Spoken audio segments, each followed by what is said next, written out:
세진중공업 1999년에 설립됐고요. 주로 배에 필요한 아주 큰 부품들, 그러니까 예를 들면 선원들 생활 공간인 데크하우스 같은 거요. 그리고 또 중요한 게 LPG나 LNG 운반선에 들어가는 특수 탱크죠. 이 데크하우스랑 LPG 탱크 분야에서 국내 1위라는 겁니다. 현대중공업, 하나오션, 삼성중공업, 국내 빅3 조선소들의 핵심 파트너예요. 단순 공급사를 넘어서요, 기술력이나 생산 능력 자체가 하나의 진입장벽이 된 거죠. 후발주자가 따라오기 어렵게. 단순 하청이 아니라 전략적 파트너에 가깝다. 그런 위치를 확보한 거죠. 재무적인 걸 좀 보면 5년 1분기 영업이익이 작년 같은 기간보다 300% 넘게 늘었다고요. 바로 그 수익성이 이 기업을 이해하는 데 아주 흥미로운 포인트인데요. 2025년 1분기 영업이익률이 18.1%예요. 국내 다른 조선 기자재 상장사들은 물론이고요. 주요 고객사인 대형 조선소들보다도 높은 겁니다. 여기에는 몇 가지 이유가 좀 복합적으로 작용했어요. 과거 하나오션과의 물량 관련 정상금이 이번 분기에 좀 반영된 게 있고요. 수익성이 아주 좋은 SCO2, 액화 이산화탄소 운반선용 탱크 매출이 이제 막 발생하기 시작했다는 점이에요. 그리고 또 하나는 주력 제품인 데크하우스 단가 협상도 좀 유리하게 잘 마무리된 것 같고요.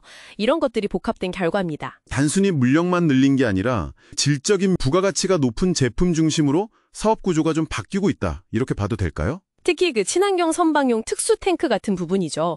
지금 국제 해사기구 IMO 환경 규제가 계속 강화되고 있잖아요. 전 세계 조선 시장이 LNG 연료 추진선 중심으로 재편되고 있고 앞으로는 암모니아, 수소 선박으로 계속 나아갈 거거든요. 이런 배들에는 아주 고도의 기술력이 필요한 특수 탱크가 필수적이에요. 세진중공업이 바로 이 시장에서 기술적인 강점을 가지고 있다는 거죠.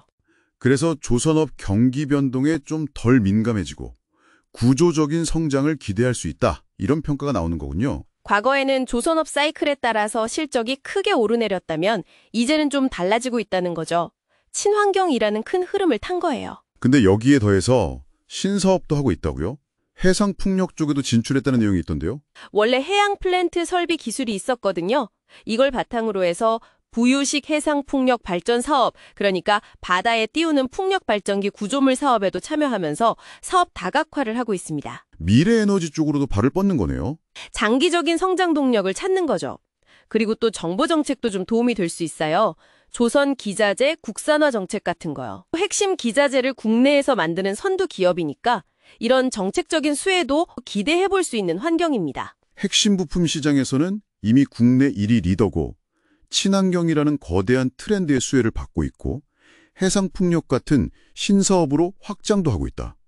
큰 틀에서 보면 강력한 시장 지위, 그리고 환경 규제라는 시대적 흐름을 타는 기술력, 또 전략적인 사업 다각화, 이 세 가지가 다 있는 셈이죠.